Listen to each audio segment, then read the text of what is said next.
Praise the lord. ప్రభు అయిన యేసుక్రీస్తు నామములో మీ అందరికీ మా హోసన్నా మినిస్ట్రీస్ తరపున హృదయపూర్వకమైన వందనాలు తెలియపరుస్తున్నాను. ప్రియులారా, పరిశుద్ధ గ్రంథంలో నుండి 119వ కీర్తన 22వ చరణాన్ని నేను చదువుతున్నాను. నేను నీ శాసనములను అనుసరించుచున్నాను, నా మీదికి రాకుండా నిందను తిరస్కారమును తొలగింపుము. చూడండి, ఈ వాక్యంలో మనం గమనించవలసింది నిందను తిరస్కారమును తొలగింపుము. ఎలాంటి నిందను భరించువాడను కాకుండా, ఎవరు నన్ను తిరస్కరించకుండా నన్ను కాపాడు, వాటిని నా యొద్ద నుంచి తొలగించు అని ప్రార్థిస్తూ ఇక్కడ ఆయన ఆధిక్యతను కూడా చూపిస్తున్నాడండి. తను ఏ స్థితిలో ఉన్నాడో కూడా చెప్తున్నాడు. వాస్తవంగా మనం ఈ స్థానానికి రాలేము. ఆశించి ప్రార్థన చేస్తుంటాం, అపాయంలో నుంచి నన్ను తప్పించు, కీడు నుంచి నన్ను తప్పించు, శత్రువుల చేతుల నుంచి విడిపించు, ఇలాంటి ప్రార్థనలు మనం చేస్తుంటాము. కానీ ఏనాడు కూడా మనం ఏ స్థితిలో ఉన్నాము, మన ఆధిక్యత ఏంటి, ఆ దీవెన, విడుదల, విజయము మనం పొందుకోవడానికి మన స్థానం ఏంటి అనేది మనం గ్రహించలేమండి. ఆ మాటలు మనం పలకలేమండి. కానీ ఈ భక్తుడు ఒక ఆశీర్వాదాన్ని, ఒక దీవెనను, ఒక విడుదలను ప్రభు దగ్గర కోరుకుంటూ తన యొక్క ఆధిక్యతని, తన స్థానాన్ని కూడా ఇక్కడ ఆయన పలుకుతున్నాడు. అదేంటంటే, నేను నీ శాసనములను అనుసరించువాడను. శాసనాలు అంటే ఏంటి? ఆజ్ఞలు కావా? ఏంటి శాసిస్తున్నారంటే మీరు అంటుంటామండి మనం సాధారణంగాను. అంటే అధికారంతో బోధించడం, అధికారంతో చెప్పడం, ఆజ్ఞలు ఇవ్వడం, తప్పనిసరిగా ఇది నువ్వు చేయాలి అని శాసించడం. ఇక్కడ దేవుడు అతనిని శాసించిన ఆ శాసనాలని ఆయన వైద్యునికి నడవట్లేదట. ఆ శాసనములను అనుసరించి నేను నడుచుచున్నాను. నా ప్రియమైన దేవుని బిడ్డలారా, దేవుని వాక్యం అందరం వినేవాళ్ళమే. మనం దేవుని ఆజ్ఞలు మనందరికీ తెలుసు. దేవుని ఆజ్ఞలు మనం చిన్ననాటి నుంచి ఎరుగుదుము. కానీ వాటిని అనుసరించి నడిచేవాళ్ళు ఎంతమంది? ఆదివారం దేవుని వాక్యాన్ని వింటున్నాం కదా, డైరీలో వ్రాసేస్తున్నాం కదా, డైరీలు పేర్చిపెట్టేస్తున్నాం కదా. మరి అవన్నీ నెరవేర్చి వాటి విషయంలో మనం నిందారహితంగా బ్రతికే వ్యక్తులు ఎంతమంది ఉన్నారు? ఇవన్నీ మనకు ప్రశ్నలే. గనుక నా ప్రియ సహోదరులారా, వినడము కాదు, చదవడము కాదు, వాటిని అనుసరించి నడవడం. కొంతమంది దేవుని మందిరానికి వస్తారు, దేవుని వాక్యానికి వారికి సంబంధమే ఉండదండి. ఎంతో కాలం కాదు, ఆదివారం ఆరాధన అయిపోయిన తర్వాత ఇంటికి వెళ్ళిన తర్వాత ఏ వాక్యం చెప్పారు అని అడుగు చూడండి. వాళ్ళు తలగొక్కొని ఆఖరికి చెప్పే మాట ఏంటంటే, నాకు బాగా మత్తుమరుపు ఎక్కువైపోయిందండి, గనుక మీరు ప్రార్థన చేయండి నా కోసం అని ఆ బాధ్యత కూడా మన మీదే పెడతారు వాళ్ళు. కానీ ఈ భక్తుని జీవితంలో ఒక అద్భుతం చూడడానికి, ఒక ఆశ్చర్యమైన కార్యం అతను అనుభవించడానికి అతను మంచి యథార్థమైన హృదయంతో చెప్తున్నాడు, నేను నీ శాసనములను అనుసరించువాడను. ప్రియమైన దేవుని బిడ్డలారా, వాక్యం వినడం ఒక వంతు అయితే, ఆ వాక్యానుసారంగా ఆ వాక్యాన్ని, శాసనములను అనుసరించి, ఇలా వాక్యం ఉంది నేను అలాగే చేయాలి, ప్రభు నాకు ఇలా శాసించాడు నేను అలాగే చేయాలి, ప్రభు నన్ను ఇలా ఉండమన్నాడు నేను అలాగే ఉండాలి అని మనం ఒక పరిధిని ఉంచుకొని ఆ పరిధిలో విశ్వాస జీవితాన్ని గడపడం అనేది ఆశ్చర్యకరమైనది, ఆశీర్వాదకరమైనది కూడాను. గనుక నా ప్రియులారా, మనం శాసనములను అనుసరించు వారము కావాలి అనేది ఈ వాక్యంలో మనం గమనించాలి. ఎందుకంటే ఆయన మనకు ఆశ్చర్యమైన కార్యం చేయాలి. మనకు ఆయన నిందను, తిరస్కారమును మన యుద్ధకు రాకుండా ఆయన మనం నడిపించాలి. ఒక ఘనతాస్పదమైన బ్రతుకుని ప్రభు మనకు ప్రసాదించాలి అన్నప్పుడు మనం దేనిని అనుసరించి నడుస్తున్నాము అనేది ఒక ప్రశ్నగా మనం వేసుకోవాలి. మరొక మాట కూడా నేను మీకు సామెతల గ్రంథం 21వ అధ్యాయం 21వ వాక్యాన్ని నేను చదివి వినిపిస్తాను. నీతిని కృపను అనుసరించువాడు జీవమును నీతిని ఘనతను పొందును. ఎంత శ్రేష్టమైన మాట. నీతిని కృపను అనుసరించువాడు జీవమును నీతిని ఘనతను పొందునట.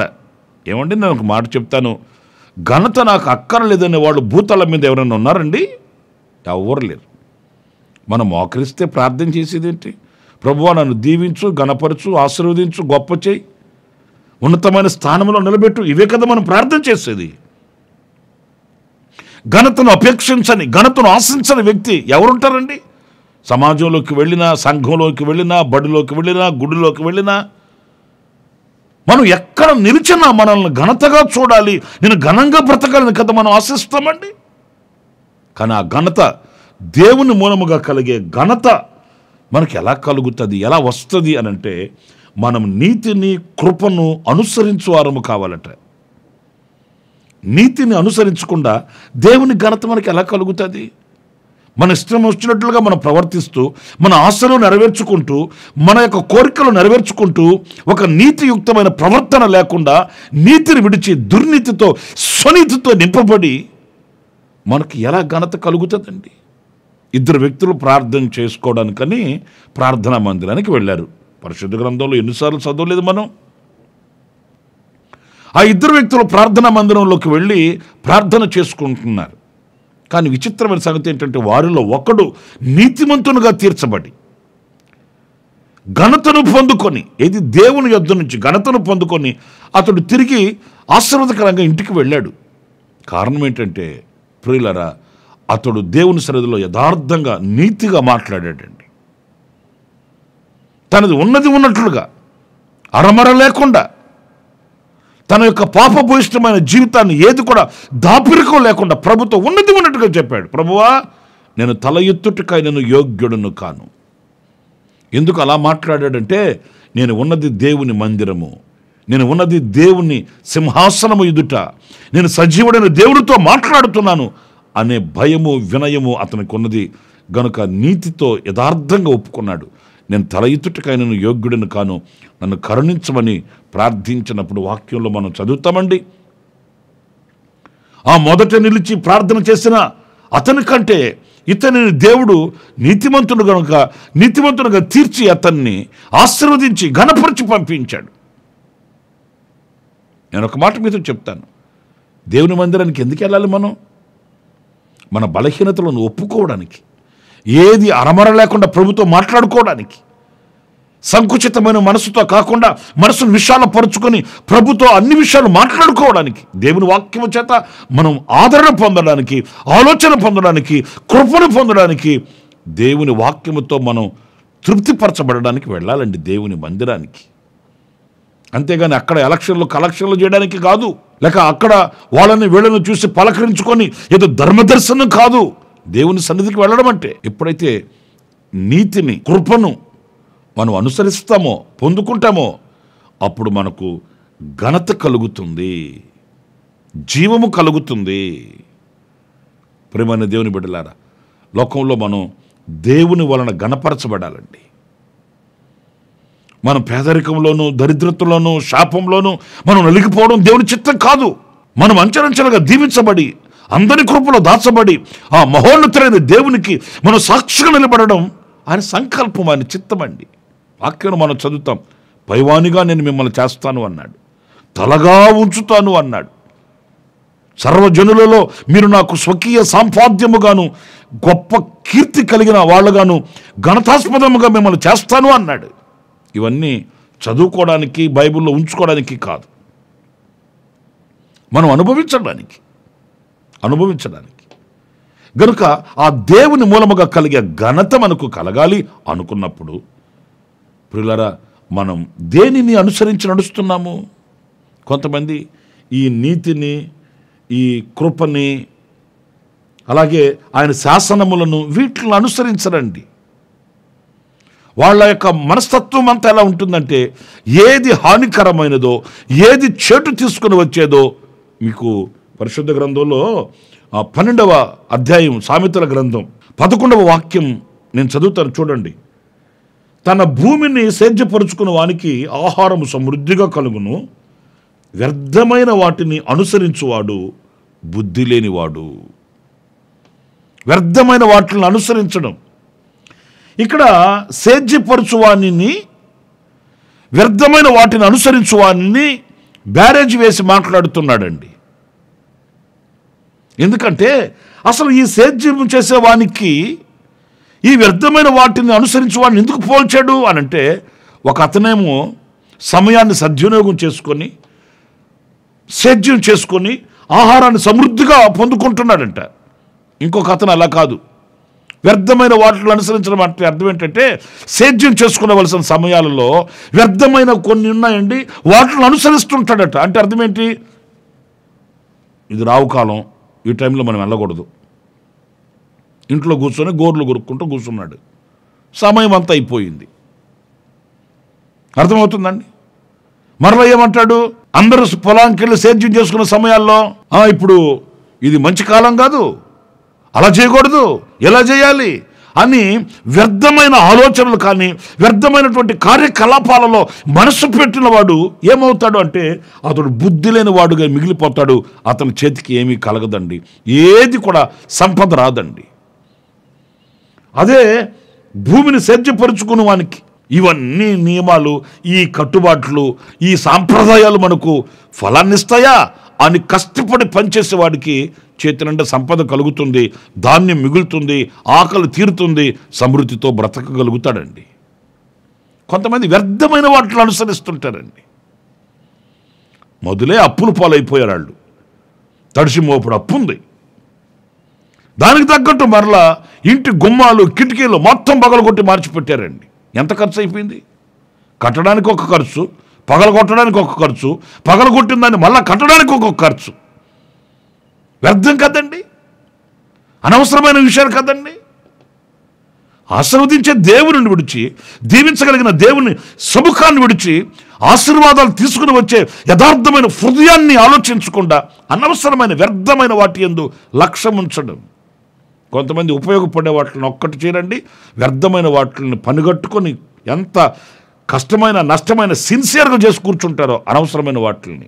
నా ప్రియమైన సహోదరులరా, ఆ వ్యర్థమైన వాటి యందు మనసు పెట్టడమే మన క్షీణతకు ప్రారంభము అనేది మనం గమనించాలండి. దేవుని మందిరానికి రావాలన్నా కొంతమందికి సాంప్రదాయం, దైవ కార్యాలు చేయాలన్నా సాంప్రదాయాలు, ఏ దానికి ఉపయోగపడని వాటిని ఈరోజున మెడలో వేసుకొని తిరగడం అనేది బహుభయంకరమైనటువంటి అనుభవం అండి. వాటిని మనం అనుసరించకూడదండి. కొంతమంది చెప్తుంటారు, ఇంట్లోకి కొత్తగా వివాహమైన వాళ్ళు వస్తుంటే కుడికాలు పెట్టండి. ఏమండి, ఎడకాలు పెడితే ఏమాయా? దానివల్ల ఏమొచ్చింది? బయటకు వెళ్ళేటప్పుడు ఎవరైనా ఎదురొస్తే వీళ్ళు ఎదురొచ్చారు బాబు అంటారు. ఏమంటే అబ్బా ముఖం చూడు ఎట్టుందో, ఆ ముఖంలో కళలేదు, వాళ్ళ ముఖం చూశాను ఈ రోజున అంటారు. వాళ్ళ ముఖం చూడకపోతే మన ముఖం మనం చూసుకోకూడదు? వ్యర్థమైన వాటి యందు మనసు పెడితే దానివల్ల వచ్చే ఆశీర్వాదం ఏమీ ఉండదండి. గనుక నా ప్రియ సహోదరులరా, ఆ వ్యర్థమైన వాటిని అనుసరించే ఆ మనస్తత్వాన్ని విడిచిపెట్టి ఆయన వాక్యాన్ని మనం అనుసరించాలి, ఆయన నీతిని మనం అనుసరించాలి, ఆయన కృపను మనం అనుసరించాలి. ఆనాడు దివ్యమైన ఆశీర్వాదం మనకు కలుగుతుంది, శ్రేష్టమైన ఆశీర్వాదాన్ని మనం వశపరచుకోగలుగుతామండి. దేవుని నిత్య ప్రణాళిక మన యందు నెరవేర్చబడుతుంది, దేవుని సన్నిధి నిత్యము మనం అనుభవించగలుగుతాము.